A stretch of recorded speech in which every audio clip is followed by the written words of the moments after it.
Welcome to the Blue Chip Fun Club podcast. I'm excited to welcome Caleb out here as our first Florida in-person episode. Pretty stoked for that. Before we get going, just wanted to promote we've got 50 Days of Fitness starting on November the 12th. 50 days, health and wellness, nutrition coaching, community, everything that you need to roll into 2026 with the most amount of momentum that you can.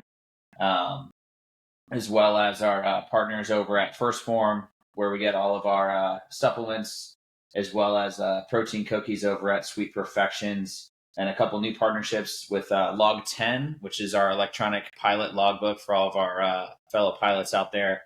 And then the rest of them we'll have in the show notes. But I wanted to welcome Caleb. Thanks for coming out, man.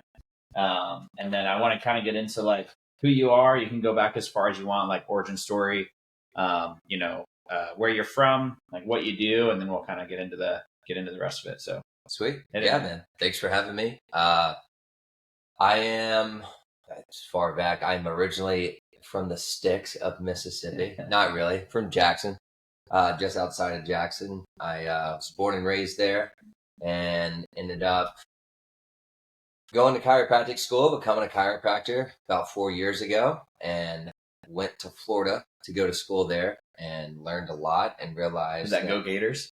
Yeah. So my dad's from Ole Miss. He went to Ole Miss, and I went to Mississippi College in undergrad. So it's I guess go Rebs, go Rebels. Yeah, you can't be a turncoat now. Yeah, no. But yeah, so went to Florida, and when we moved back, so the guy who actually introduced chiropractic to me, is the one who told me, hey, if you go to school, I'll give you a job. So pretty much before I even started chiro school, I had a job. And so held my end of the deal and went back to Mississippi and met my wife in chiropractic school. She had already moved back at the same spot. And then all of a sudden we practiced there for a year. And I realized that I love chiropractic, but I didn't necessarily want to do it in Mississippi for the rest of my life. So I had a mentor / brother now, really good friend, Dylan, who opened up a practice in St. Petersburg, Florida. And we stayed in touch. And all of a sudden, as soon as I accepted, hey, I'm here in Mississippi, let me see what I can do. That's when he called me and was like, hey, dude, just got an opportunity to open up another location in Dunedin. You want to run it? I was like, yeah, when do you want me down there? And he said, 3 months. I'm like, all right, I'll see you in 3 months. So told the guy that got me into chiropractic school, hey, I'm dipping out in 3 months. Kind of handled those affairs, moved. My wife finished out her contract in Mississippi. So I was here for 2 months living with Dylan before we opened up Dunedin and literally started it from zero. And now we're about to hit our 3-year anniversary in January, and we have built an amazing community. Yeah, dude, it's awesome, man. It's I think there's a crazy stat, and I'm probably gonna butcher it, but it's like most small businesses fail after like the first year. I think is crazy. Like, so if you get by year one, and then obviously the fall off beyond that, years 3, 5, 10, it's even more. But getting over that first hump, I think that stats like some crazy 70 to 80% or something like that are already done. So you're already building something that's sustainable and something that you clearly love and are passionate about. And yeah, super cool. 100%. Well, I think most of it too is like when people start these businesses, you don't realize how much goes into it. And if you don't really love it, if you're in it for the wrong reasons, most businesses, quote unquote, fail because they just realize they don't want to do it anymore. Yeah. So it's not that they like ultimate. You can't really fail unless you quit anyway. But I think that first year you really see what you're made of because it's a lot, man. Yeah. There was a lot of times I would go to bed and my heart rate's still 90 beats a minute of like, what am I doing? Did I make the right decision to move here and cut? I had it really good in Mississippi. I was golfing 4 or 5 days a week, seeing a lot of amazing results of what chiropractic can do. Why did I do this kind of deal? But I knew going into that fear, and that's kind of why I brought you this book, was going into that discomfort and realizing how much growth is in that, right? And I think that's why it's so easy for people who can do that to succeed, is because everyone who I've ever studied that's made it has never said, man, it was honestly the easiest ride I've ever had. Like, I just knew it, and it was a dream. It was easy. Like, and we made it to the top. Like, no one's ever said that. So kind of using that discomfort as a GPS or a guide is what kind of really drives me. So when things get really uncomfortable, instead of freaking out and kind of backtracking or resigning, throwing in the white flag, I think for me, it's like, okay, this is exactly where I need to be. Yeah, you're on the right track, right? Exactly. Yeah, exactly. Yeah, it's cool, man. I think I can kind of resonate. Almost probably the opposite though, because I did that. My pops was in the military, just like I am, and every 2 to 3 years, like we've been moving around, all over. So like I'm very comfortable being the new guy. I think the opposite almost happens if I stay somewhere too long. Like I get to like 4, 5 years somewhere, I start to get like a little bit like stir crazy. Like I almost feel like I'm like too settled, and I need to like punch out. Got to shake up the snow globe again. Totally, man. It's definitely unique for sure. Dude, I wanted to make sure that I hit on. Thank you for this too. I don't know if anybody else has read this, but I have not read The Comfort Crisis yet. So I'm stoked to do that. I typically like asking people like, hey, what are you into reading nowadays, or what the professional development stuff I think is helpful. I typically do it sometime in the morning because I feel like it like hypes me up, almost gets me like ready to get out and move around and do my thing. And it's super fun. So, yeah, dude, tell me like, how's it? Because you and your wife both co-own, is that, or like co-manage the studio as well, from my understanding? So Dylan technically owns the practice, and from there, we have associate doctors, and I'm the lead doctor. So, which is essentially, in his words, are, hey, I want people to think you own this. I want you to be the face of this, and like I want you to run this ship. And then I have, so it's myself as the lead doctor, and then we have 3 associates. My wife is one of those. Okay, it's got to be challenging to work. So she's hypothetically, and this is probably like a poor choice of words, but she's kind of like your employee to a degree, or part of the team. She's part of the team, but ultimately I have final say in decisions being made. Yeah. That's challenging. At least in the business side. Yeah. At home, it's a complete different story. It's roles are reversed. I'm sure. Yeah, I'm sure. For sure. Which is challenging, man. I'm sure that has been interesting ride too. And you guys also are new parents as well. Congratulations on that. Thank you. Thank you. Which I'm sure has also shaken up the dynamic of like how you guys operate in work as well as like outside of that. So how's that been? Like new parent, business owner, like. You start to realize that systems start to become very important in every aspect of life. And this is something that I probably will never master.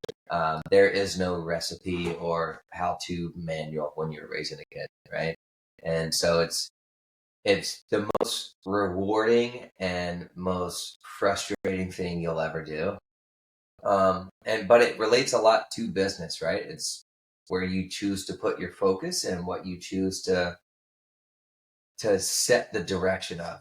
So if I realize that if I'm putting too much focus on the business or growing it, networking, doing whatever it is, if my home life starts to suffer, right, then it's also going to start to reflect in the business as well. Yeah. And so I'm starting to try to find a better balance of making sure that I show up as a husband and then also show up as a father, while also showing up as a leader and for my team and for the community, right? Yeah. So it's just, you're getting pulled in all these directions. It does take a lot out of you, right? But for me, it's just figuring out that balance, because when Callie was first born, I was resisting kind of not really falling into the father role. I knew I always wanted to be a dad, but I was resisting giving up certain things that I perceived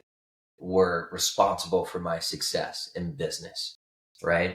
And one of the biggest things that I learned as far as the lessons go is as I started to step more into that role and accept it and let other things go, it wasn't necessarily true. Right. And so as I started to step into that role, the business started picking up.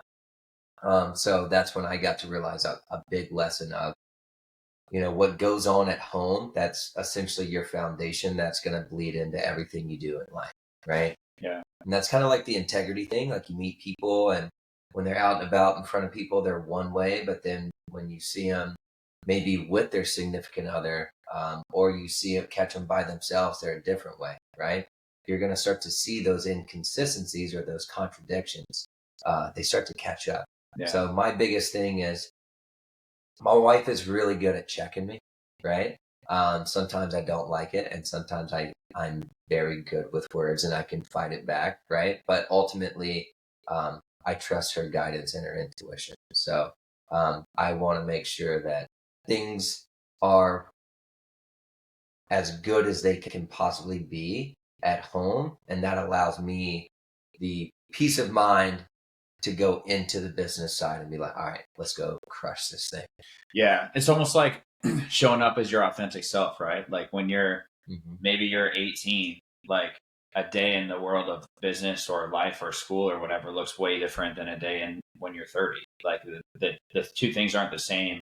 But I also feel like there's probably a part of that that's like the people who have followed your journey from whenever you started your chiropractic practice until now, they're also growing and aging with you too, So like showing the fact that you've got a daughter now and I've actually seen, I think I saw a video that you guys posted up that you adjust her, from chiropractic, which some people will be like, oh my gosh, like, and I want to get into like chiropractic myths and like questions that I feel like people have like asked me before, and I'm definitely not qualified to answer to you like in a little bit, but like showing the fact that you have this other person as part of your life, and then like the duality of like being a parent and also being a business owner. I feel like it just makes you like relatable. It makes you more your authentic self. And then at the end of the day, the business picks up because you're just being you, and I don't want to say selling anything. You're just like showing up and showing that people love authenticity. Like there's nothing, and everybody can kind of sniff it out, right? You can kind of be like, oh yeah, like this guy's full of shit, or like, and you kind of know, like it probably within the first 5 or 10 minutes of meeting somebody, and then you see them, like you said, with a spouse, you see them at home, you see them wherever else, and you're like, is this person like, I don't know if I'd want to like hang out with this person, or you can kind of feel the energy or feel how that happens. And I feel like as you start to be more upfront, and we talked before, you had left a note of like, hey, I want to talk about vulnerability, especially from the male perspective. Like people find a lot of like solace in that. Like you're kind of like saying what everybody knows, but is too afraid to say or do, which is pretty interesting too.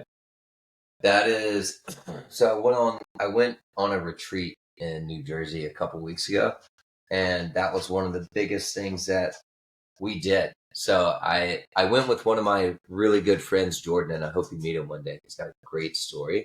And we met through chiropractic, but I went with him and I'm in a room full of strangers, but all of these strangers are high performers, right? And the biggest theme that came across beyond like, and that's why I put the spirituality side of it too. But the biggest theme was vulnerability. The guy, Joe Rinaldi, who is an amazing human, facilitated the entire retreat, and all of his questions were about getting vulnerable, about what do you want out of this life, but what are your biggest fears that are holding you back, and people got really vulnerable, like these complete strangers within 48 hours, less than, were all sitting around sharing their biggest dreams, but also their deepest, darkest secrets. And so we were laughing, we were crying, we were getting inspired, we were hugging each other. And that's what showed me that coming from Mississippi, vulnerability is not a thing for a man.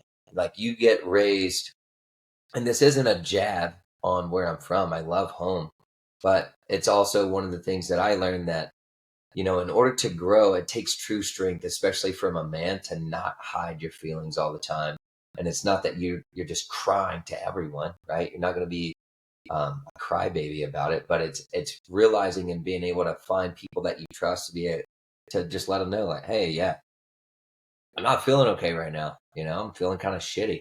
Yeah. And kind of exploring that and understanding it, because when you can address those uncomfortable feelings and get vulnerable with it, you realize that the more you are able to talk about it, the more you can start to dissolve it, right? And move forward with it because it's showing you something. But what you resist persists. So if you try to repress it, um, I don't know if I thought about this or somebody else did, but the repression of emotion leads to that ultimate feeling of depression, right? So repression leads to depression. So this is where you can start to get vulnerable with yourself, especially as a man, and say like, hey, like I have struggles too. And I think it's been really freeing because I'm starting to see a lot of really strong men.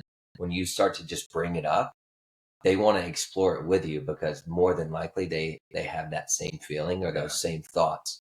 And when you can talk it out together and really just say, hey, okay, like we don't necessarily have to have a solution about this, but it just feels good to know I'm not the only one going through this. All of a sudden, like the very next day, it's one of the best days you'll ever have. Yeah, it's almost like the weight's off your shoulders because you're not sitting there with the shame or the guilt or whatever, thinking that you're one, the only person that ever had that happen, and two, you're like you're on your own island like that. I feel like there's so many people that are just like, oh yeah, I'm so, and the I guess like best part of life and worst part is like you're not that unique, like and a lot of those things, like, hey, like there's 7 billion people on the planet, like the odds are somebody else has gone through, will go through, and is going through currently the same thing that you are.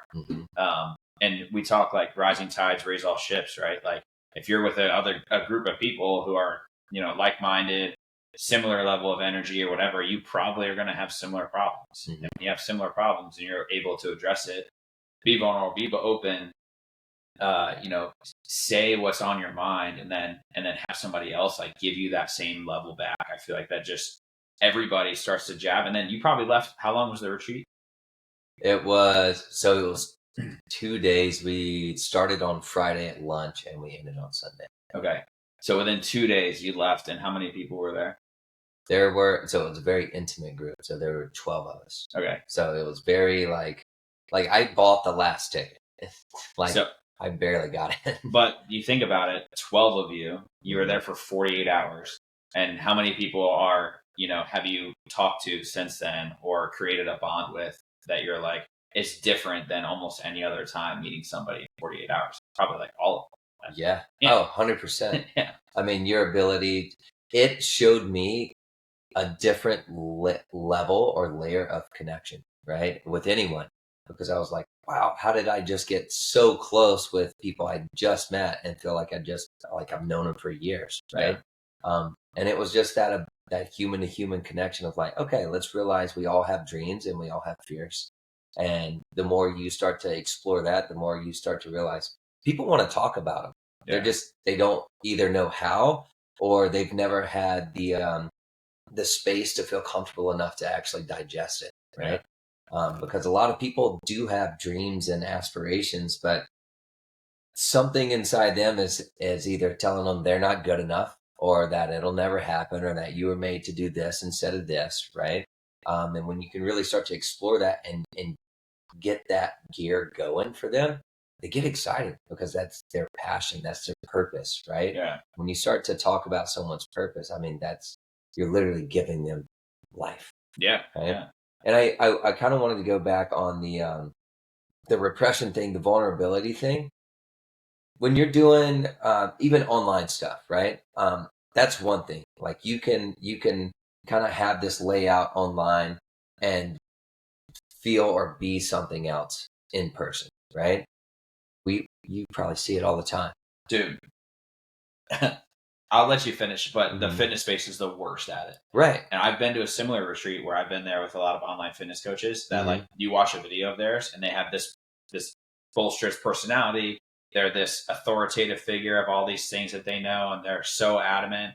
And then they can't hold a conversation in a group with somebody that's right in front of their face. And they're like either on their phone, they're super uncomfortable, and you can tell there's some like there's that inauthentic self that's coming out, and you're like, what is going on here? And you don't necessarily, you're not able to get to the bottom of it, which I think is, probably a function of the social media space to a degree, probably a function of the newer generation of person who's coming up in that, just based on how that is. But yeah, it's definitely prevalent for sure. Well, it's the filter, right? Yeah. So it's the filter of having the lens, right? So I can talk to a machine, and yes, I know it's going out to humans, but I don't have to interact with all of them. So yeah, I may have 500,000 followers, but I'm not going to ever have to see most of them, Yeah. right? But then when you actually get to meet that person and see like who it is behind that, you're like, oh, you really don't know how to interact with humans anymore. Like you're so involved in a camera that you don't really know the human connection anymore. And there's a lot of deep stuff that a lot of your followers or people would find a lot of value at, that you're not even speaking of, that you're holding within inside you. That could be the greatest gift that you could give your people, right? Yeah. Which is the uncomfortable stuff. That's one thing that I've started learning is I've made bigger connections with people seeing the human side of me rather than seeing just the highlight reel. Yeah. Right. And yeah, the highlight reels are cool and it motivates and inspires people, and that's great. But even my coaches, I connect bigger with them whenever I can ask them the hard questions. They're like, man, I went through that exact same thing. Like, this is how I handled it. And I think about that every single day. And I'm like, how do you still think about that? You're uber successful. And they're like, dude, it's still there. That's where you get that strong connection. So going into that, it's kind of weird to see that switch up. But when you're in my line of work, right, we're face to face all the time. And then we're like intimately connected because my hands are on you. Yeah. I can't bullshit you.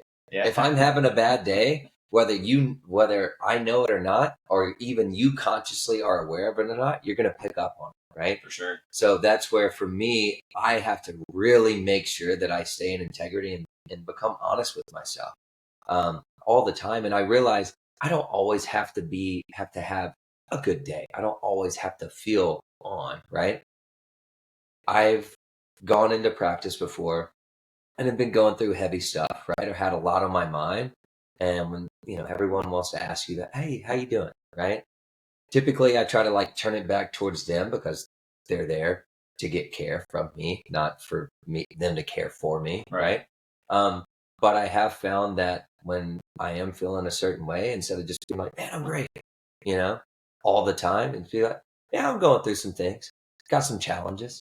That's one of the biggest connection and one of the greatest adjustments that like we've had so far. It's pretty cool just to do that because you can't bullshit people, man. Not in my line of work. Like when you touch them, their nervous system, their subconscious is going to pick up on that because you're sharing energies. Yeah. Right. And so that's what showed me too, is like, man, you have to do a lot of work to make sure that you are on for your people. But that if there are things that are going on, yes, let's find abilities to be able to shut off this part and go into service mode.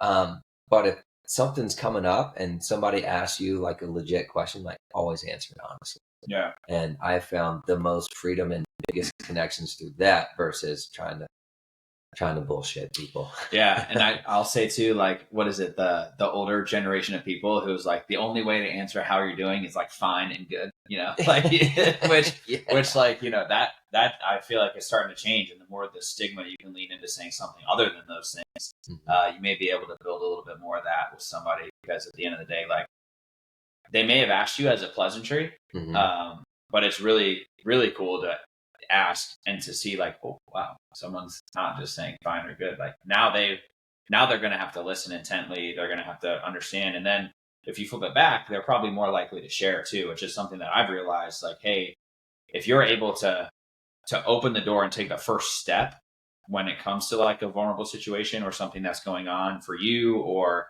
a struggle that you've had, other people are way more forthcoming about the stuff that they're going through because you opened the door.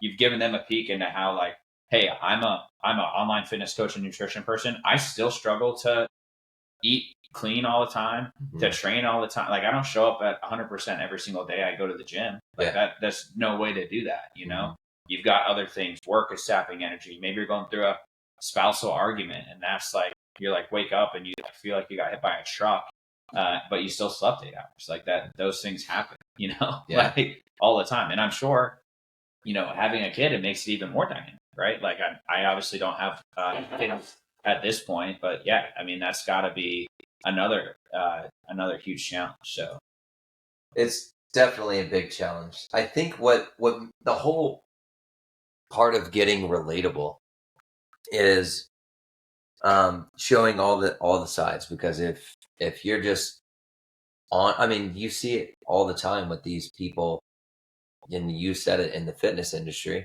If you're just getting the highlight reel, like that's cool to look at and inspiring, but on a deeper level, that's not relatable, right? Because the human experience is a roller coaster. It's a spectrum, right? And if you're only showing people one side of a spectrum, you're no longer relatable, right? You're only relatable to them whenever they're having a good day. Yeah.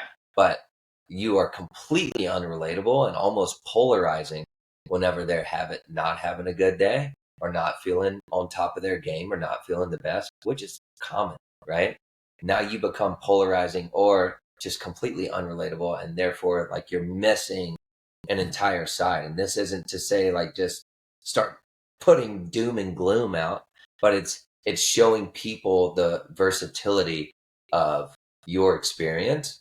And now you have this big audience that you can connect with on all levels. Yeah. And when you can do that, they have a genuine connection to you. I think that's what builds big brands. You know, I see guys all the time who are massive followings, but one of the greatest things that they do is they're able to talk about, yes, all the wins and successes they have, but they're just as easily able to go into like all the struggles that they've gone through and that they continue to go through. Yeah. Right. And when you can do that, when you get that kind of connection, that's where someone who's never met you feels like they know you. Yeah, right? Totally. And that's how you can really build influence. Totally. Mm-hmm. Yeah. The fact of the matter is, you're probably, especially as a business owner in the year 2025, you're probably always trying to build some of that, to drive some of that. I think I had a mentor of mine say like, hey, you're on social media and you're putting out content in some way, shape, or form, and you're doing it to do a couple things. You're doing it to inspire. Maybe you're doing it to educate. Maybe you're doing it to show a struggle or a challenge. You know, that listed out all these things, and you always have the ability to do that. But at this current state, like if you're not doing that in some way, shape, or form and educating people in this free platform that you have, you're probably missing out on the potential to help more people, which is the biggest thing. And then 2, help your business be successful too, which at the end of the day pays your bills, lets you live, gives you more opportunity to help more people. And all those things kind of start to cascade. So, you know, how do you make sure that you're talking with all those people and doing the right thing? And you, like you said, dude, the spectrum's real. Like I read something as well. Olympic trainers are like out, and there's a coach who has this rule of thirds. It's like a third of the time your training is going to be excellent. You'll wake up and you'll be like, oh, dude, I'm crushing. You feel like you're on cloud 9.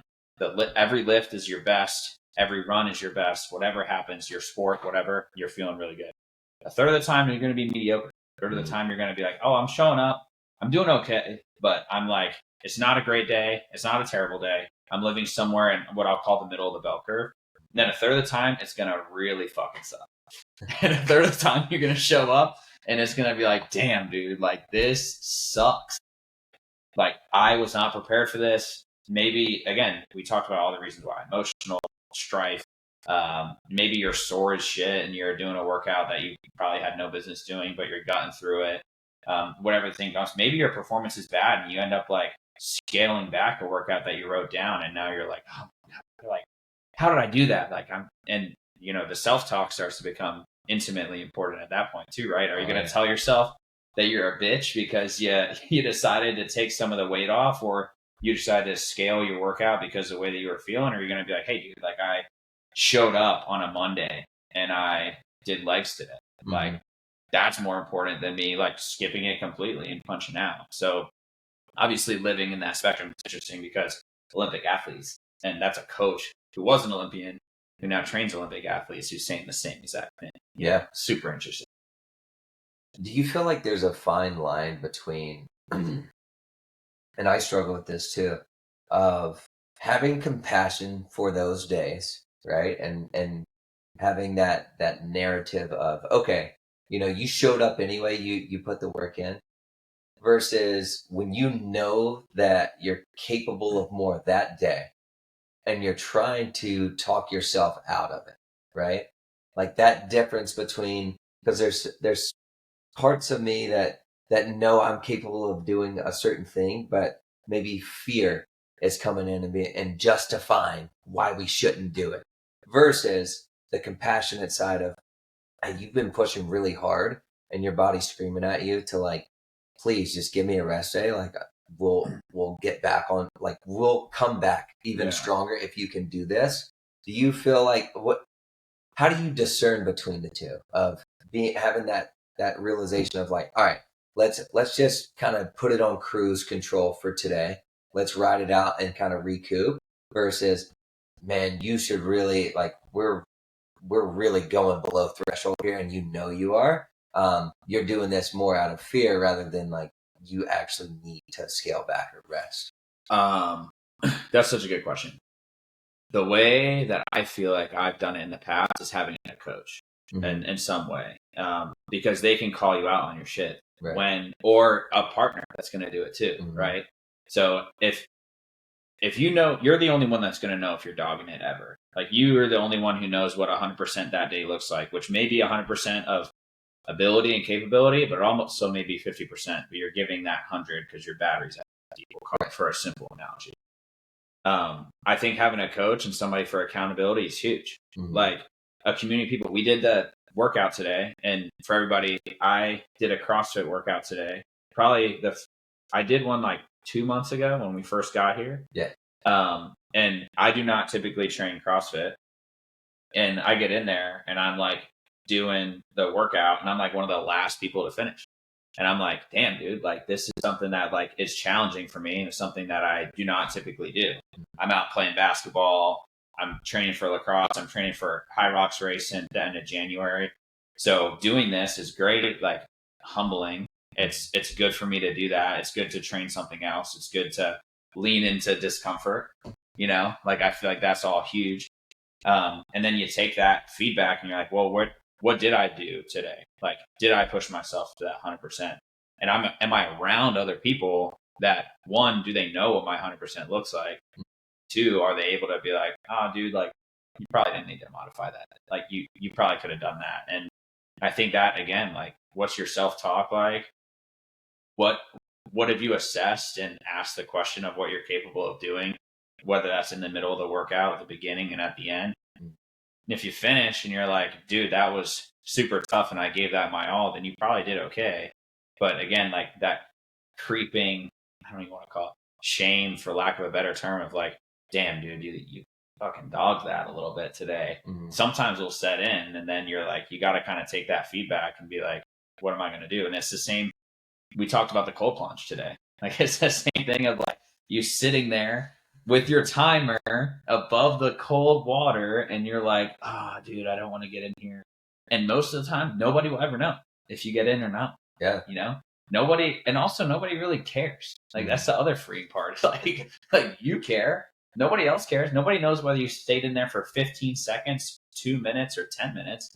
But and you know what it does for you, and you know and at the end of the day, like the biggest prison is the one that you make for yourself in your own brain, right? Like how do you break out of that? So what do you do? What's your litmus test for like, hey, this is what I had for the day. This is how I showed up, and this is how I kind of performed. I think for me, it's I've kind of gone to both extremes. So I've kind of felt the perimeter of both sides, where I did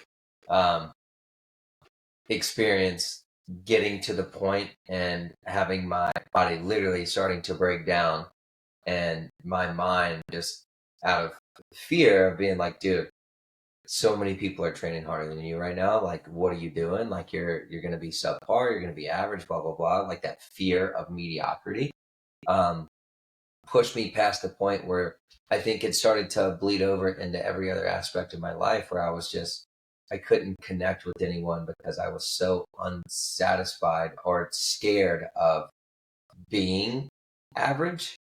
And then I've also gotten to the point where I kind of laid back a little bit and gave myself too much space or too much padding, and got a little soft, right?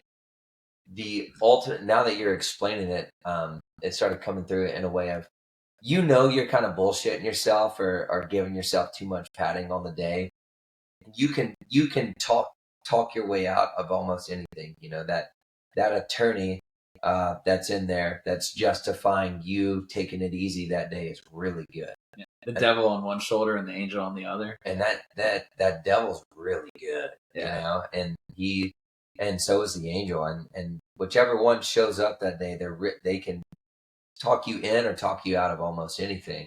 But I think it's the feeling that you get after, and realizing, okay, you don't always have to be perfect, but how did it feel after that? Like after you did the workout that you kind of slouched on, did you feel like, okay, yeah, I'm glad I did that. Like that was all I had today, and I'm glad I was able to give myself that space.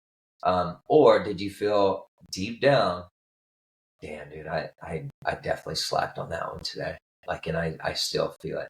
I think that could be one of the ones, because there's been times where I've pushed myself so hard where I know deep down, like, dude, you need to take it easy today. And I don't. Like I'm notorious for just redlining until my engine blows up. And then usually after that happens with either I get sick, like I get put out, like down for the count, or other parts of my life start to crumble that are really important to me. And I realize that what I've been pushing myself so hard in that I thought was so important wasn't really that important. Yeah. Right. And so I think it's the result or the feeling after you do said thing of that's kind of the immediate feedback that gives you like, hey man, like you redlined a little too long, so we're going to make you take it back. Right. Yeah. Or you slacked on that one and you did. So, okay, instead of beating myself up for that, because I used to, if I ever did that, I would punish myself and be like, all right, well then I'm going to do another session today. Yeah. Right. Instead of doing that, regrouping, realizing, okay, I bogeyed that one.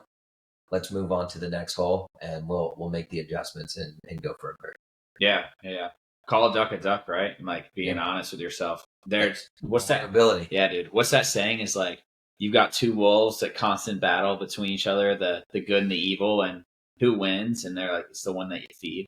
Yeah. So like, what are you feeding? And I think even so, like an investment account almost of like doing hard things. We talked about that before. And if you're investing in doing hard things pretty frequently and you end up dogging one, you're like, dude, I dogged that workout. Yes. I call that duck a duck. Yes. Bogeyed that hole. Yes.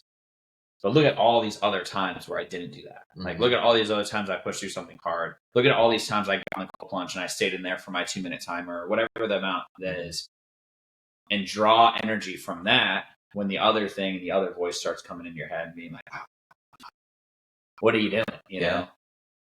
Well, that's so good for growth too, because some people take that to the extreme. They'll only reminisce on the what they did do in the past, right? Yeah.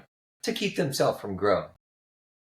Typically, I see most people who are high achievers, they could have, out of 10 circumstances, they could have 9 wins and 1 loss, and they'll obsess over the loss. Like that's useful to keep you going. But on days where you really need to reflect on those 9 wins, be like, hey, quit obsessing over this 1 loss. You bogeyed 1 hole. You just birdied 9 other ones before that. Yeah. All right. Like you're still that dog. You still got it in you. Right. Get over it. Let's keep moving and let's keep winning.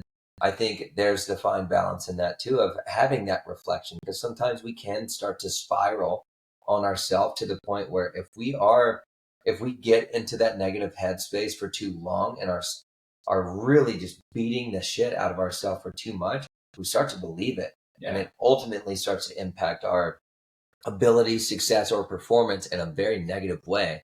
And then you're no good to anyone after that, right? Totally. So it's having checking that inventory of like, okay, yeah, it's good to reflect on those wins.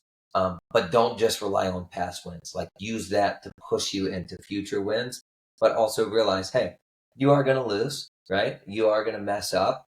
Analyze that, right? See the pattern, see what happened, or just chalk it up to, hey, lesson learned. That was fate, whatever it is, right? Yeah. And let's keep pushing forward. But don't use the past wins to just like stay where you are. But also don't become obsessive over one loss to the point where you start losing over and over and over because you just plummeted your self-image. Ted Lasso, dude, he says, be a goldfish, right? You know, like have the short-term memory of like, then mess up and then keep going. Or like the pitchers I think sports is a crazy piece of this, right? Like the freshman quarterback mentality of coming in and being like, I got nothing to lose. I'm going to go and ball out. And then the sophomore slump that comes in for a lot of those guys, or and like pitchers too, or like whatever, they like walk one guy and then they're like, oh man, you can almost see like the body language or the confidence take the hit, and then the rest of the game starts to be there. That's why sports psychology has been just a crazy field of like analyzing like hitter slumps, athletes that are like starting to lean in too much to that, over analyzing the losses, starting to believe that they're worth X, Y, or Z thing, and then taking that huge hit. And then some of the people that they play like they got nothing to lose, they're like just riding the highs. They're doing the opposite, and they're like on this like crazy trajectory, which both are probably non-sustainable for a career. Mm-hmm. Probably the reality is you're somewhere in the middle for some sort of longevity. But yeah, dude, talk about like a huge struggle. I want to talk a little bit with you about chiropractic. Like, I know you said before, your fitness journey, at least in our discussions previously, kind of led you into chiropractic. Mm-hmm. Talk a little bit about that, and then I want to start talking about like, hey, like who could benefit from this? Like you're clearly passionate about health and wellness too, which is awesome. Part of the reason why I feel like that we connect in general. But I think like taking that passion and then applying it to a demographic of people and being able to help them hands-on in that space that you guys have, and in the thing that you're clearly passionate about, has been cool. So tell me about like a little bit of that, like what led you to it, and then we'll talk through some like big questions for people, because I know it can be a bit taboo for people to be like, oh dude, I don't want to go get cracked and then leave and not be able to walk when I find my way out of a chiropractic practice, which, you know, there's plenty of people that probably will listen to this that think that that's the case. And, totally. And I know that it's not, but I want to hear kind of like from a professional and have you kind of break down some of this stuff too. So. Okay. Yeah, no, this is good. So I got introduced to chiropractic so I was a very competitive Olympic weightlifter, and I was training and doing some jerks, which for people who don't know what a jerk is, it's where the bar's on your shoulder, go and you put it over your head. Then you're lifting as much weight as humanly possible over your head. I was doing a series of that in training, and as the bar came down and I caught it on my shoulders, it jolted my neck forward and pulled everything forward and completely locked my neck up. Like I couldn't turn my head. I had to turn my entire body. The Batman turn? Yeah, the Batman turn. like guaranteed he fucked his neck up. Yeah. And that's why he's like that. But the Batman turn. And I remember as soon as it happened, everything started to tighten up, and one of my buddies was like, hey, go see my chiropractor. And at that point, I was in so much pain. There was nothing that registered besides get me out of this situation, that I was like, okay, deal. What was your experience with it prior to that? Have you ever been to one? I remember as a kid going with my mom. I had never been adjusted, but she used to go all the time. And I remember watching her get adjusted, and it was just like a normal thing. I didn't have any preconceived notion. And so my first experience with a chiropractor, I had no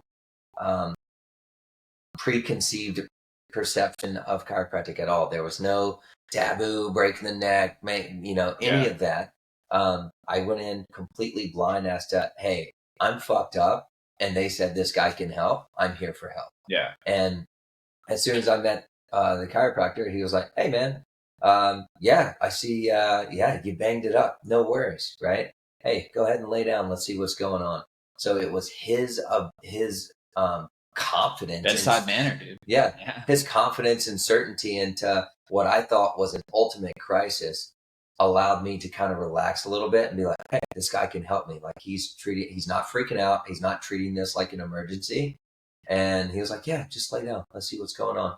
He felt around and everything was super tight. And he was like, okay, I'm going to get this moving. He didn't even say adjust it. We're going to get this moving. Right. And so he was able to speak on terms that I could understand especially in that moment and at that time. And how old were you at this point too? I was 18. Okay. Yeah. I think I was 18 years old. And so he laid me down, set me up, and it sounded like a shotgun went off in my neck. And he's also got a sense of humor. So he adjusted me and I reacted. I said, holy shit. And immediately, without hesitation, he held my head and he goes, hold on. And he brought my head back to neutral. And I'm like, what do you mean, hold on? He's like, hold on, dude. Wiggle your toes. And I'm like, what? He's like, wiggle your toes. And I wiggled my toes. And he goes, yes. Still batting 1,000. And dude, and my eyes are huge. And he just looked at me and he started dying laughing. He's like, bro, I'm just kidding. He was like, hang on. He set me up. He adjusted the other side. I don't know why I let him after that. And I got up and he was like, I was like, why did you do that? He was like, oh, you haven't heard about like chiropractic paralyzing people or any of this You're like, nonsense? now I have? I was like, no. And he was like, good, because it's complete bullshit anyway. But anyway, what he did tell me, he was like, hey, this is going to be really sore. I want you to come back tomorrow. Right. And he was right. It was really sore. I got a little bit of rotation left, back, but it still wasn't near 100%. So I went back the next day, same thing. Boom. Over the next few days, he adjusted me every day. And it got better and better and better. And I was back full force. Had full range of motion and stuff within 5 days, which was huge for me because I had a competition coming up and I was able to go to that competition and do really well. But I kept going to see him after, right? Because I started to ask him deeper questions on, well, now that I'm out of pain, why, I'm going to keep doing this, right? But now that I'm out of pain, like why do people keep coming back, right? And so then we got to have the conversation about performance over just pain, right? And health, performance in the health world on the nervous system. And I got to learn about the nervous system and how the nervous system controls your entire life. And he kind of left it at that. It inspired me enough to go to chiropractic school. So he was like, man, I think you'd be really good at this. And so that was kind of what inspired me of like, wow, like this really helped me. I want to help other people in this way too. Yeah. And I've been coaching CrossFit for 10 years and I love helping people, especially in that realm. Yeah. So I went, and when I was in chiropractic school, I got introduced to a handful of mentors that actually taught me about chiropractic. And this is where we start to go into where I'm at now and what I try to show people and help educate people on now is just through simple logic, right? Because there's so much fear-based propaganda out there about chiropractic, but people don't even realize that the things that they hear about chiropractic go, oh, I heard, my aunt's great uncle's cousin had a stroke after an adjustment, right? And so when I started hearing about all this, especially in school, I didn't have any ammo for that. I didn't know shit about it. So I was like, did I get into the wrong profession? Like, is all of this true? So I started playing devil's advocate, and I actually started researching, like, give me all the dark stuff about chiropractic. And I couldn't find it, right? And I'm actively looking for it. How many people have died after studies and scientific journals. Literally and looking up all of this stuff. How many people have died from a chiropractic adjustment and this and that? And they're like, well, we believe that it's been under reported, but a study since 2010 has reported 26 deaths after a spinal manipulation, right? And I'm like, okay, that's pretty extreme. Like which means that this person has not just died on the table, but like died shortly after a chiropractic adjustment, and they are like, hey, did they get adjusted? Right? Yeah. That kind of shit. Then you're talking like causation versus like correlation. Yeah, exactly. The same thing with a stroke. It's correlation versus causation, right? What they are finding is, let's just go straight into the myths, right? The chiropractic causes a stroke. What they have now found, right, with the research and with this huge lawsuit that chiropractic got put in way back when, that started the whole stroke thing anyway, right? With the AMA. Were they getting like, is this like a, I don't want to say like chiropractic union, but is this like a accredited like source that's getting sued? Like what was the background of the case? You can look it up. I think it's Roe versus Wilkes. It's just look up chiropractic versus the AMA lawsuit. Okay. And it was like way back when chiropractic was like on its high. Like people were just like, they were wanting to get rid of chiropractic. The American Medical Association was wanting to wipe chiropractic out. They were calling them quacks. Witch doctors. They were calling them quackery. Yeah. They had a committee of quackery, right? That they were solely intended to just like try to sway people into thinking that chiropractic was just a bunch of pseudoscience, voodoo, snake oil medicine, whatever. Which is probably a lot of the holdover now. This is what we're seeing the older now. Generation of stuff that's like bleeding into kids and whomever else who's like, I heard this from so and so. Exactly. And it's like, yeah. Mm-hmm. Are they in their 50s to 60s in this space when this was kind of the case? Exactly. You know? And that's what they were kind of pushing over the media without any ability to research yourself and kind of find some of the answers. 100%. Yeah. And this is where I start to tell people, hey, do your own, like, go look it up. Let's use our logic here and go look it up, because the AMA started doing all of these things, and a guy in chiropractic finally said, all right, enough's enough. Let's go. And they took the AMA, like these chiropractors took the American Medical Association all the way to the Supreme Court and won and sued the shit out of them for trying to defame and get rid of chiropractic. Nobody tells you about that. Of course not. That they pulled out all the receipts on how chiropractic does not cause strokes, right? And that when people who get adjusted, or what they call manipulated, right, and then have a stroke after, they were already going to have a stroke, right? Most of the symptoms that come up before a stroke is detectable. So we get trained on how to detect a stroke. Slurred speech, the eyelid drops, the face droops, different things like cognition. Before that, subtle symptoms and signs of people about to have a stroke or vertebral artery weakness or minor dissection is neck pain. It gets really tight and they get dizzy, right? They were going to, whether they went and got adjusted or not that day, they were going to have a stroke. Yeah. Okay. Without a doubt. Now, is that to say that there aren't people out there literally just cranking on people's necks? There are people out there cranking on people's necks. Sure. So this isn't just me blindly like defending chiropractors. There are, just like anything else, good ones and there are bad ones. Totally. There are people that don't give a shit. They're going to do the same adjustment on you every single time, and they're going to just brutally, just grossly manipulate your neck. That is one area, right? But even with those adverse events that happen, even with those, can't really find them besides you getting really sore, or they get too wide on your rib cage and like crack a rib, right? That's a thing too, right? And so that just comes with, not malicious intent, but they just don't really know how to do their job very well, right? But at the very core of all of this, all of these things about stroke or paralysis, right? All of these things, I looked them up. They don't exist, right? These people that were going that had strokes, they were going to have a stroke. There was a student 10 years ago, actually, it just came up 10 years ago. A student comes in, gets adjusted because he was having neck pain, dizziness, headaches, right? Ends up having a stroke, right? Going to the emergency room. because he was feeling all of these things, right? And they sent him home, or they were negligent, right? And ended up winning $75 million because he got, I mean, systemically, his nervous, I mean, he's fucked up, right? And it's a super sad story.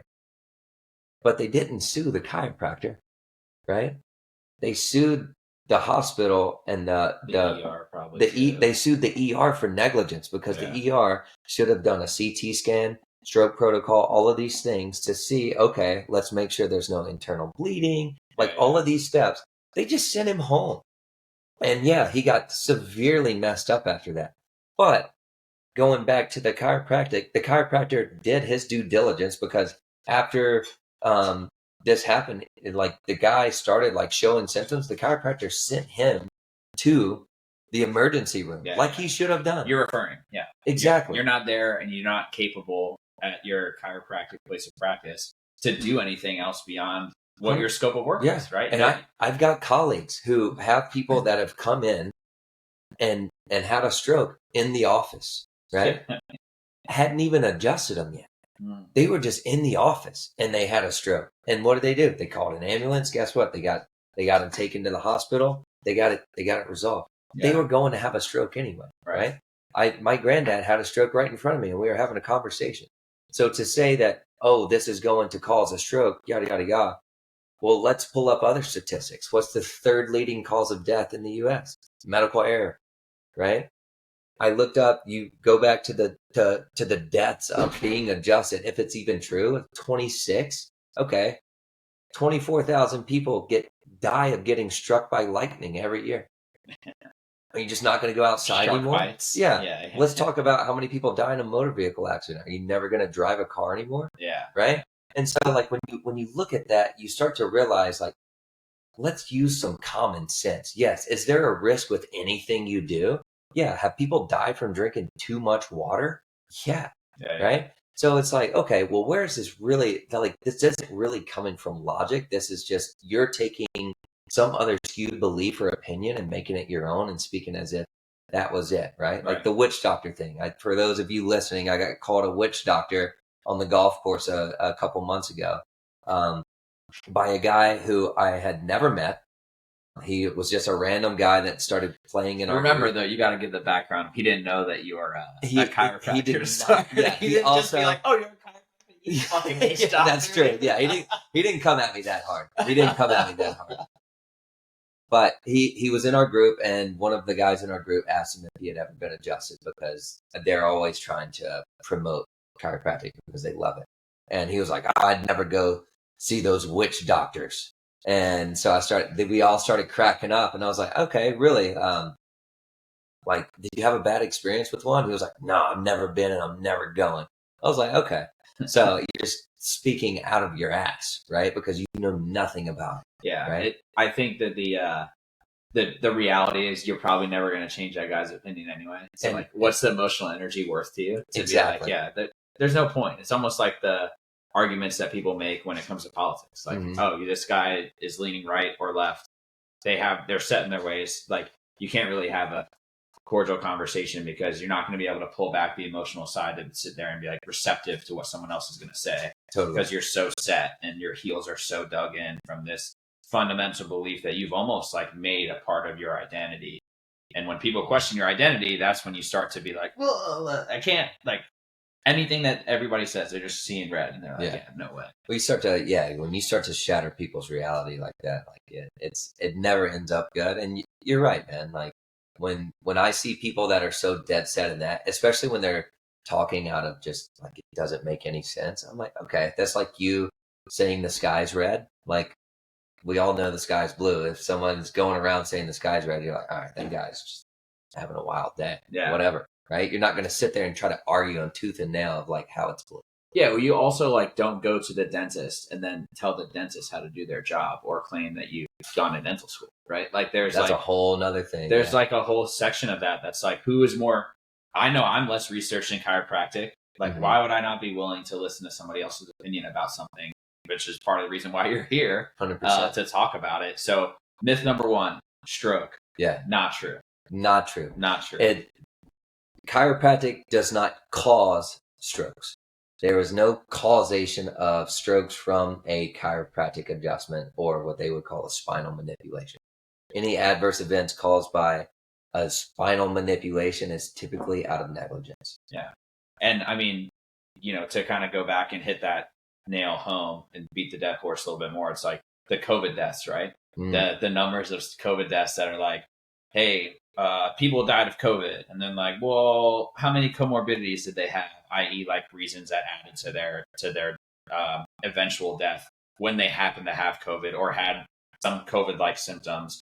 Oh, they were a diabetic and they were 400 pounds and they had been eating McDonald's for 3 months straight. And they like all these other things of like, maybe they were kind of doomed from the jump. And like maybe they had COVID in their system and maybe that was the claw or the straw that broke the camel's back. But like they also could have gotten the flu and died. Yeah. Like, how many people die of the flu every year? Like you want to look at crazy statistics and numbers of like flus and colds that cause death, or smoking cigarette. How many of those people were smokers, dude? Like, oh my gosh, like we are taking the data, manipulating it in a way that is then going to cause an emotional reaction in the media. It's part of the reason why I don't watch the news, dude. It just like, it makes me like so frustrated and sad.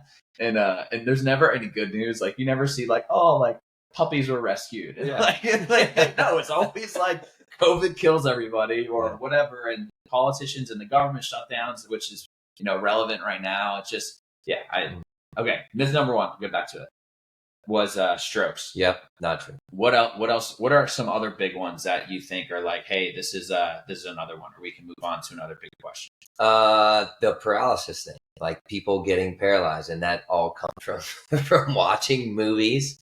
You've got like these action movies where people come up and snap their neck and they die. So all of a sudden they think, oh, I heard the crunch on the movie and they died. Like, you're not going to kill me, are you? And I was like, damn, you caught me. Or, I'll make a joke out of it, or I'll say, no, thankfully I skipped that class that day. Yeah. Like, I'm not going to, I don't even know how to do that. Causing paralysis, totally not true, illogical at all things, right? Especially if you have a half sense of knowing what you're doing, which we all do if you're going to make it. Yeah. Well, let's walk that back, because I think this is important too, and probably could help lead to that argument or the counter argument of, hey, this is not going to paralyze you. So what, if I'm going in to get adjusted, what is actually happening when the adjustment occurs? So like, give me a little bit of background. Like I'm walking in, maybe I come in because of an event. Maybe I was jerking weight over my head and now I'm turning like Batman. Yeah. Like when you lay me down and you do a little bit of body, I'll call like discovery, and then you figure out what to do, like, and then you make the adjustment. What is happening in the body? What is being manipulated? And that may help to kind of answer the question of like, how could this create paralysis? Right. And draw that connection. So what we're actually doing, originally people thought it was, even the forefathers thought it was, a bone has slid out of place and out of its proper alignment or position. And is compressing a nerve root and causing nerve irritation, therefore reducing the nerve root's capability or the nerve's capability to transmit a signal from brain to body, right? What we now know is it's not actually the bone sliding out and causing the direct impingement, although if you have someone with severe degeneration, you can actually see on an x-ray the holes called the IVF, the intervertebral foramen, the holes start to close off. So there is less space that the nerve root can go through, right? Yeah. But what people don't realize is that's a still shot in time. What's actually happening is these joints become dysfunctional. They stop moving properly, right? And so you have 24 vertebrae in the spine, movable vertebrae in the spine, and they can move in 14 different directions, right? So if you have joints in the spine that aren't moving correctly, right? That ultimate communication, these other joints above and below it are still moving because you're moving in space. So now it's causing friction, right? And it's causing irritation. So that is causing irritation of the tissue around the nerve root. When you irritate or inflame tissue around anything, it swells. Yeah. When it starts to swell, that is what is also impacting the nerve. So when you start to impact a nerve, yes, can you start to get symptoms from that? Absolutely. Most of the time people come in from symptoms, right? But we're not addressing symptoms. We want to get to the cause of it, which is ultimately the nervous system. So what are some of those symptoms that people frequently have when they come in for an adjustment? I mean, you've got your low-hanging fruit, headaches, back pain, neck pain, and then you start to get into some deeper stuff like anxiety, right? And when people come into our practice, we have a whole list on the back of all things that relate to the nervous system that are impacted. Anxiety. Do you have thyroid issues? Do you have digestive issues? Right? That's a big one. Erectile dysfunction, right? Nervous system stuff, man. It's all kind of connected. It is fully nervous system stuff. And no, not every chiropractic office that you go into is going to ask you these questions or have a nervous system lens, but that's what we do, right? We view it through the nervous system, not through pain management. Your questionnaire asked me how regular a pooper I am, dude. That's great. That's awesome. I asked the same question, dude. Wait, did it really? Dude, I know. I'm just playing. I asked the same question. Like, we talk nutrition, health, training, all those things, but I'm like, hey, how regular is your digestion? Like, how totally do you take a shit once a day? Yeah. And like people are like afraid to talk about that. Yeah. But, like someone's like, oh yeah, dude, I poop like once a week. I'm like, you do what? And you realize like this is not normal. Like this is not have you Googled that? Have you Googled like why is that? Do you know what fiber is? And then you start to like kind of do the education. But not only that, I mean, when you start to talk about the nervous system and how it controls everything, you can always relate it back to the spine, because the spinal cord is like the trunk of a tree. Yeah. Right. And then you have all these branches that come out of it. So if your leaves are dying, but only on one area of a tree, you're seeing the leaves are struggling. Well, you can trace it back to that branch, back to there, but ultimately back to the root. So you're like, okay, well, let me not treat this leaf. Let me go to the source of it that's feeding it. Right. Yeah. The great analogy. You wouldn't water the leaf, right? You don't water the leaf. You water the root. Yeah. Right? Why would you water? And Could you imagine driving by a guy and just like he's just sprinkling his leaves? Like, yeah, good job. Yeah. Got dust and dirt around the roots. And then he gets pissed off when it's still not good. But back to how chiropractic actually works in my view, based off of what I've researched and what I know to be true from experience, right? When you restore motion in these joints, you allow that tissue to start to heal, and you allow that joint to start to heal. Now, a lot of people talk about degeneration, bone spurs, all of these things. There are limitations to matter. Anytime I have someone's x-ray, I'm not looking to change the way the x-ray looks, because that's just a still shot in time. It doesn't show you how it moves. Right. But this degeneration can tell me where the stress is. It's just like a callus on your hand, right? And so when we can restore motion in these areas, well, then all of a sudden we allow that tissue to heal. Inflammation goes away. Now the nerve can properly communicate, right? But you also have something called proprioceptors, and you have different ones, but mechanoreceptors as well. They go into every joint and on your skin and everywhere in your body. They're sensors, right? So when you have dysfunctional joints in your spine, these sensors aren't working properly. So the brain is pretty much guessing as to what that area of the body is doing. It doesn't have an accurate perception of itself, right? And so on a deeper level, when you start to adjust people, you start to allow them to perceive their internal environment correctly or more accurately. Yeah. When you have that, now you can start to perceive your outer environment more correctly. And this is where you start to see personality start to change too. And that's a really deep one. That's a really big one, but that's why I'm here. Like, if you come in and your neck hurts and I make your neck feel better, awesome. But I'm not writing that in my journal. You know what I mean? Right. I'm like, what makes me really fulfilled is when people start that way, but then when they continue and start to go deeper and deeper and get more and more connected with that perception of self, right? And can perceive accurately, you see their whole reality start to change. They start to view things differently, because we all have an innate ability to heal, and we all have an innate want and desire to be healthy, right? And when you can connect them more with that, that's where you start to change people on a very deep level. And you've noticed that too. Totally. Right? Just by getting their body moving or eating better, putting better chemicals in their body, right? They start to more accurately perceive what health is and what their body is capable of, rather than putting numbing mechanisms or even toxins in their system. Dude, I'll get on a quick soapbox real fast. Let's do it. Dude, if you think about like how quickly people are like willing to go under the knife for surgery, but not try something like chiropractic or some functional medicine, or just like hiring a coach to eat or train or sleep better or whatever that thing becomes. We are so like hairpin triggered to be like, oh, just cut me open and infuse my discs together, or just do this thing because it will give me this short-term relief. But did we try chiropractic? Did we try to move better? Did we try to strengthen our core? Did we try to do research and all those other ways? Because for me personally, I'm going to do everything else. I'm going to scour, whether that's the internet, talking to smart people like you that are going to be like, hey, this is where I would start.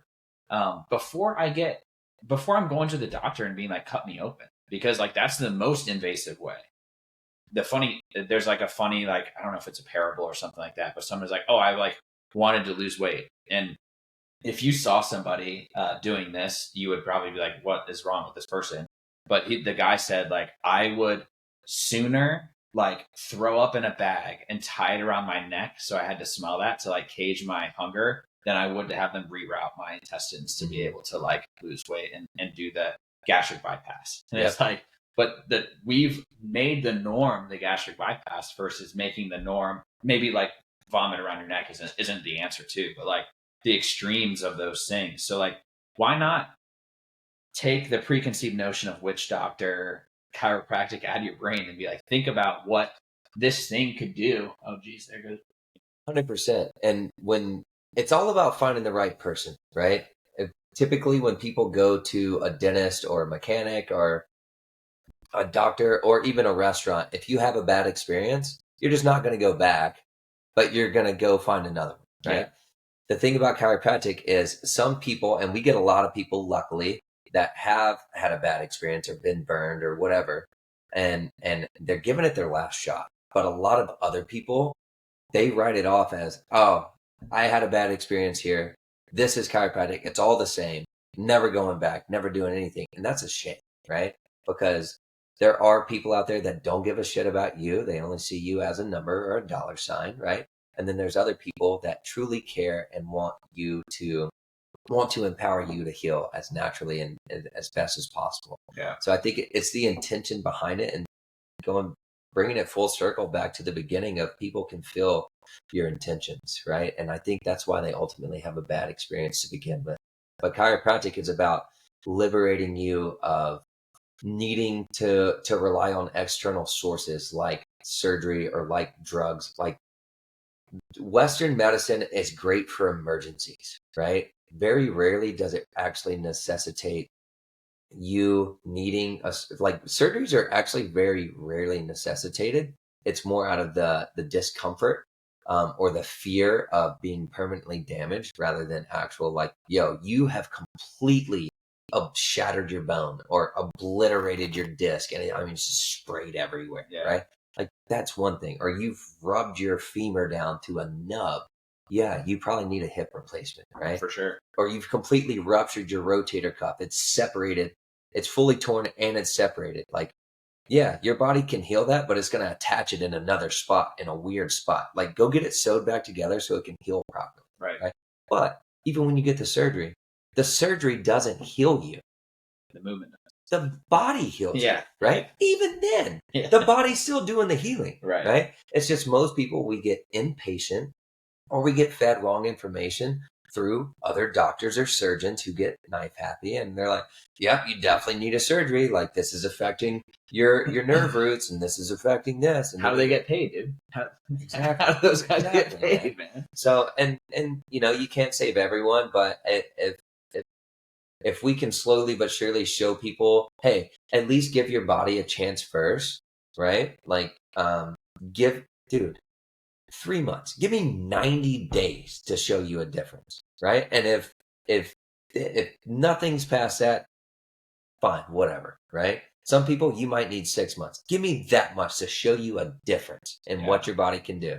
And if you don't like it after that, so be it. We try.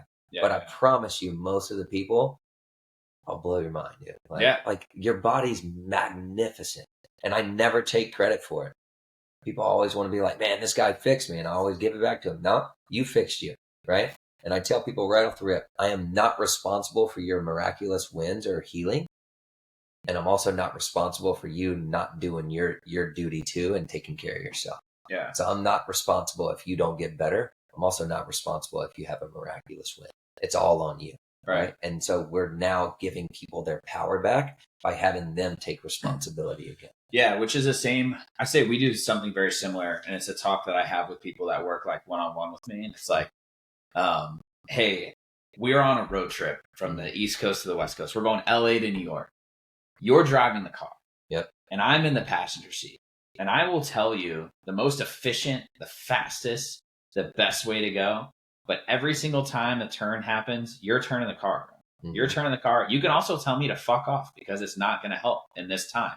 And that's like, hey, everybody knows that shopping around the outside of the grocery store, moving your body daily, all those things are going to help. But maybe you're somebody who drinks 7 nights a week, and that's something that you want to improve on. What I'm not going to do is I'm not going to tell you stop drinking all 7 nights the next day. Like we're not going to be able to go from those huge swings. You're having 3 drinks a night, 7, a week. I'm going to be like, hey, what if instead of 7 days, we try 6 days? Or instead of 3 drinks, we try 2. And then we start to slowly make that shift because that's how it's going to be continually applied to your life. And then before you know it, you're like, oh man, like I just lost 5 pounds and all I did was have 1 fewer drink. And then you're like, oh man, what if I had 2 fewer drinks every day? Or maybe if I took a whole day off completely. And then your progress, you start to see it. And then you also start to know what caused it. And then you start to make the change on your own. And it's like you're coaching yourself. And then all I'm going to do is be like, yeah, dude, that was all you. Same way. Yeah. Like you can't, I can't. There's a coach of mine when I did my master nutrition certification, and his name's Dom. He used to work for Precision Nutrition. He says, I have 3 rules of coaching. It's 1, play dumb. So whenever anybody tries to tell me, hey, he's like, oh, what do you know about protein synthesis? What do you know about macronutrients? And just let them talk. And they're just like, you're just kind of listening, kind of understanding what someone knows. Great. Play dumb. Then you get to know what somebody truly knows. You can fill in the gaps and tell them what really matters, or kind of help plug in based on what you kind of have figured out. The second one is be lazy, which is very interesting because as a coach for me, it's super tough for me to be lazy. But the reason that he says that is because being lazy is the most efficient and effective way for you to get to the result that you want. So maybe it's low hanging fruit. Maybe it's whatever the case may be. Maybe it's like, hey, it's almost like simplifying the process. Yeah, keep like it simple. Yeah, totally. And the last one is care less, which is the hardest one for me personally. Yeah. Because I sometimes find I'm so motivated when other people are having that success by that to like help. And I almost want to not necessarily do the work for them, but like damn near do that. Yeah. But I can't care more than they care to get healthy. Like I have to like let them be the steward of that journey. And I find that like the more that you can empower somebody to care and take responsibility and take accountability and take ownership of that, the more they're going to see the results over time, and that's going to be something that can sustain. So I also think that's where the integrity part comes in too. If you're doing all the things that you're preaching, right? It's like going back to the driving analogy. You've already been to the place they're wanting to go. Yeah. So you know the quickest route. You're in the passenger seat, but if they want to take a left or a right turn, like you can't argue them tooth and nail to, hey, like keep going straight this way. It's like, all right, dude, it's going to take us longer. Yeah. All right. Yeah, whatever. All right. You know what? I'm just going to kick back and take a nap. Whenever you get so far off the route that you need my help, let me know. Yeah. Right. But by that, what happens is like, one, they really start to value what you say because they're like, wow, this guy isn't pushy at all. And some people, they go so far off track. They're like, dude, I'm completely lost. Okay. I'll listen to whatever you say now. Right. Yeah. And sometimes you have to let people go there. Right. Like I have people all the time, like they'll come in for a few adjustments, whatever, and then I won't see them. And then all of a sudden, I had one just the other day, came back after 2 years, right? I was like, dude, I am dying, please, whatever. And I'm like, all right, you ready to get started? And he, dude, like never misses now, right? Yeah. And it's getting better, right? And so sometimes it's you care so much that you don't care at all because you realize that if you care too much, you're actually pushing them away versus like, there is like this elusive attraction to things that we think we can't get, right? Yeah. And so, yeah, you're exactly right. I love that. Keep it simple. Be curious or play dumb, and then like stop. Don't care. Like be so nonchalant about it. It's like, hey, if you want to drive off the road, go ahead, whatever. Yeah. I'm just let me out first. Yeah, for sure. Yeah. Cool. Let me see. I wanted to make sure I hit these, and I'm going to read through some of these. So we talked about what happens when you make an adjustment. You're essentially freeing up tissue, and I'm going to just recite back kind of what I got out of it to make sure that I'm kind of tracking. So you're providing tissue that was previously immobile, some amount of healing ability, storing some new nerve functionality, reducing some pain, connecting to internal, external environments.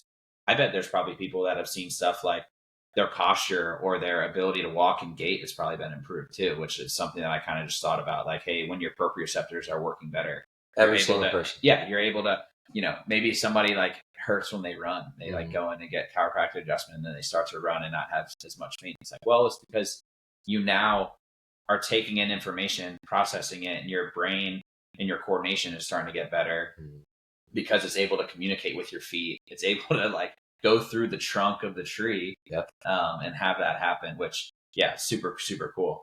So let's simplify that, right? Chiropractic, whenever you make an adjustment, you're restoring motion that restores communication. Boom. Just keep it simple. Restore motion that restores communication. Cool. Everything else follows. Yeah. We talked through biggest chiropractic myths, which is great that we kind of hit on those. Tell me like a couple of these that I think are pretty interesting too, is like who can benefit most from chiropractic work? And is there anybody who shouldn't go into a chiropractic office if they're in some sort of pain, or maybe they fit this bucket of people that's like, I don't know if we're the best solution for you. Totally. So I would say, what was the first one? Who can benefit the most, and then who shouldn't? People who can benefit the most are people who are wanting to, one, avoid drugs and surgery, and two, want to be able to take their health back and do it naturally. Those are people who can benefit the most. So if you have certain areas or desires or problems, right, that you're dealing with that are getting in the way, and you don't want to go the drugs, surgery route, or maybe you have and it's failed you. We get that a lot, and you're wanting to do this naturally. This is who it can help the most. The people who show up consistently and are willing to go all in and just follow the process, that's who it can help the most. The ones who this isn't the best fit for you would be people who think that there's a magic bullet and that chiropractic is that. So if you're not willing to change anything else and you live a shitty lifestyle and you're expecting to come in and get adjusted and expect a magic bullet, you're going to be ultimately disappointed, because chiropractic it's a tool. It's an aid. It's a guide to reconnect you, but you still have to do the work. It's just like taking steroids. Yes, you can have a massive growth and extremes. We've seen it, but guess what? They still have to work out. You still have to put the work in, right? For sure. And so it's a tool. It's a mechanism. Also, if you come in and you have a medical emergency, which we've had, go get that handled first. But if you're looking for anything lifestyle-wise that is sustainable and that's something that you want to do for the rest of your life, this is it. I always relate chiropractic to eating healthier, going to the gym, not putting a Band-Aid on or taking a shot. And so those are the biggest things. But if you're expecting a magic bullet, yeah, I mean, you're going to be disappointed. We'll still adjust you. But like I said, I don't take responsibility for your miraculous wins, and I'm also not responsible for what you do outside of the practice. Yeah, care less, dude. Exactly. Care less. What about, what is and you kind of answered this already, but how does chiropractic work complement strength and recovery for those gym rats and those people that I'd say probably you fall into the category too of people that are looking for performance enhancing, Totally. and to be able to kind of show up as your best. Like, what have you seen? Which is awesome too, right? Like your partner does it, and she's also relatively fit. Oh, yeah. So like, how has that been? You could probably even relate it to that. Like, you guys probably get to adjust each other, and then like almost like get to live in this, perpetual. We strength train and we recover hard because we have this tool that we, can kind of use. Like, tell me a little bit about that. So when you're impacting the nervous system, which is what chiropractic does, right? Beyond the musculoskeletal part, it's directly neurological. Now, this is talking about how your entire body works. And when you talk about performance, chiropractic helps reestablish proper connection. So everything's it fires better, it fires quicker, right? Recovery's better because these chemicals, everything runs on chemicals. Chemicals are produced by glands in the organs, right? These organs are controlled by nerves. And so when you get proper signaling and proper flow of nerves to these organs, they can produce better chemicals, which is what you feel, how you perform. Nothing goes on in your body without this chemical production. And so when I love talking about chiropractic and performance, because this is where you can start to really see, okay, if you're doing everything else right and there's still something missing, it's usually, if you have a Ferrari, it's someone's put the governor and stopping you at 100. Chiropractic is like taking off the governor. It allows you that full potential to go as fast as that machine can go, right? But you still have to take care of it. Right. Yeah. Yeah. You can't put normal unleaded gas in the Ferrari. 100%. Make sure you're putting the good stuff in. Exactly. And one of the biggest things we see is like better sleep. Like I said, the low hanging fruit, the headaches, the migraines, all of this stuff. So in better blood flow, right? Better mobility, better recovery, better sleep, better digestion. Like all of these things that just get better, right? And these are, once again, I'm just like giving you manifestations of what I have seen firsthand, right? I don't need a study to tell you what I get to see every single day. Yeah, right? From interacting with real people. Exactly, exactly. Like I get to see it every single day. Like this is just part of it. And does it happen with everyone? No, right? And this goes to the fact of like, okay, well then what are we doing outside of here too? But that's also not my responsibility. Totally. Right? Yeah. You're responsible for the people coming in and making sure you're giving them the best experience and doing all that you can. And then they've got to kind of take the reins, 100%. Which is kind of similar to your first interaction with chiropractic. Yeah. You walked in, one, with a big problem. And then two, it seems like you just got super curious about like what it was, learned a bunch, and then took some of those tools outside. And then now you're practicing and adjusting and kind of living the life. Yeah. Well, I noticed, everything my lifts went up after, my recovery got better, my sleep got better, but also I used to have a very hot temper, like short fuse. And I started to realize that I was, a lot chiller, a lot more chill. And so, that allowed me to get really curious, because the only thing that I changed, I was doing everything right. Nutrition, working out, like all the things, right? And even then, once I started getting adjusted, I started noticing even more improvements. So I started using it as a slight edge versus like, yes, it got me out of a crisis, but then I started using it to get the slight edge. Yeah. So I'm all about a slight edge. Yeah. Part of the biohacking. Exactly. Yeah. Cool. So if I'm somebody and I live in the Tampa, St. Petersburg area, one, where can we find you? And two, how do I know that it's time to come see you guys? So you can find us on Instagram. It's Monacairo Dunedin, Dunedin, or we do have a St. Pete location in downtown St. Pete. So it's Monacairo St. Pete or Mana St. Pete, MANA. Yeah. We'll put it in the show notes too. Yeah. And when you realize, okay, when should I come see you? It's either when you now want to level your game up and want to get a slight edge. You don't have to be in pain or have any ailments. If you're just looking for performance enhancement, I can help you. Or if you've been dealing with chronic injuries or nagging things or repetitive cyclical patterns that come up, whether it's a hip, a knee, a back, headaches, whatever it is, digestive issues, anything that deep down is like holding you back or keeping you from experiencing a happy, healthy life, I can help. Yeah, sweet, man. I appreciate it. This was I don't even know how long, an hour and a half, which is great. Yeah, really ripped that. Yeah, we did rip it. Yeah, I'll put all of Caleb's stuff in the show notes, you guys. Thanks again for coming on, man. I really appreciate it. What we'll do is make sure that we're able to connect you with anybody else. Then if you ever need anything from me, I'll be sure to give you access to this, and you'll be able to kind of pick and choose if you want to use anything for your guys' social media stuff, or just have it as a resource for people that are curious about chiropractic. You can just be like, hey, here's a link where I kind of talk about it for an hour and a half and kind of go nuts. So. Yeah, man, thank you for having me on. This is, I'm very passionate, and I'm so glad that you came by and introduced yourself, and we got to connect and meet. Yeah. I look forward to seeing how this friendship plays out, man. Yeah. Yeah, I guess I did neglect to say that the way that we ended up meeting. I'll give a quick story. So obviously we're new to the Florida area.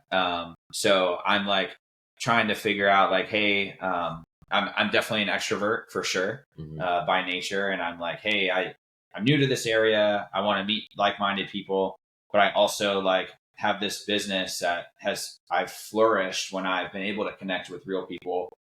Because like the online connection, I feel like doesn't necessarily get quite as deep as I like. And I find that if I have a connection with people, I can then like continue to coach them like effectively, whether that's online or in person, and then help kind of promote that. So I'm like, hey, how do I find people that are like-minded, potential partnership opportunities, help me, help you. We can feed people over there. I'm a pilot in the Coast Guard, obviously, and I know a lot of people that struggle with back pain, neck issues. I think I've told you this too. The guys that fly helicopters have a 20-pound helmet on their head, and they're sitting like in this super uncomfortable position while they're like utilizing two stick. Like it's pretty brutal when they've got night vision goggles on. So having a resource, even just a referral network, to be like, hey, I'm not sending you to the witch doctor. I'm sending you to the guy, who's going to be able to actually help.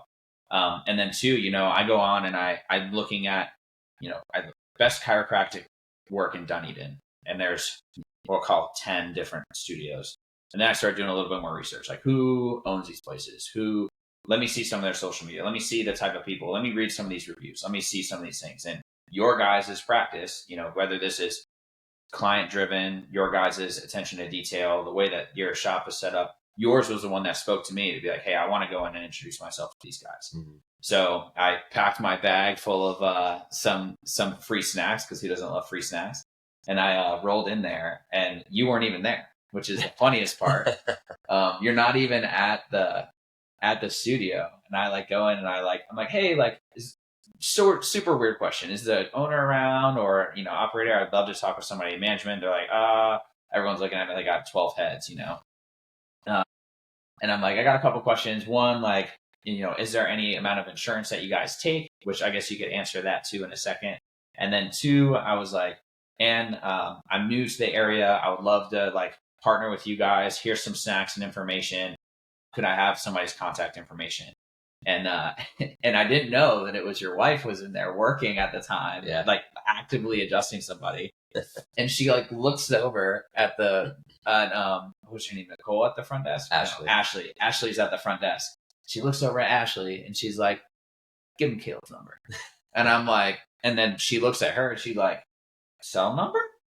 And she's like, yeah, cell number. And I was like, there was a pause, and there was like an interaction between the two of them, which I guess later on you kind of told me about. But she like writes it on a business card, and then I called you.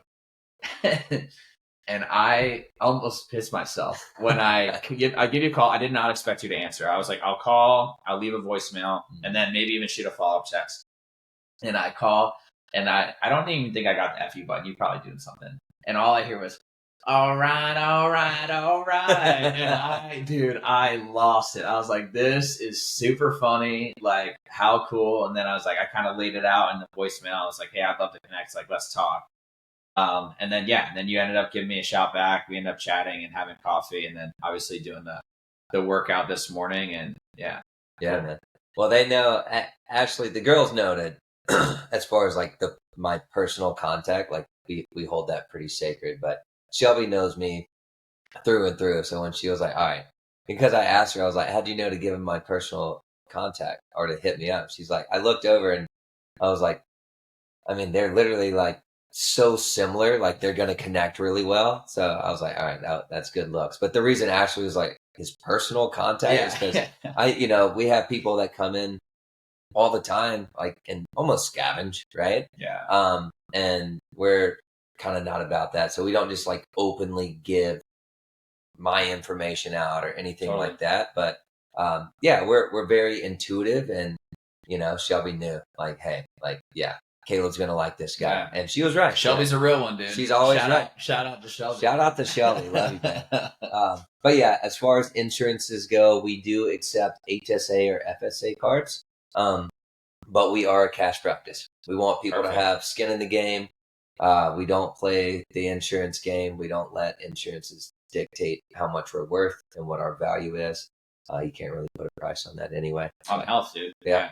If you, I like to say the analogy, like, you get given one car at birth and you want to drive it forever. Like, are you going to do regular maintenance, or are you just going to, drive it and then have to replace tires and swap the engine out after 20 years? Well, you'll know this. Most people take care of their cars better than they do their bodies. Totally. Right? It's because we got our bodies for free. Yeah.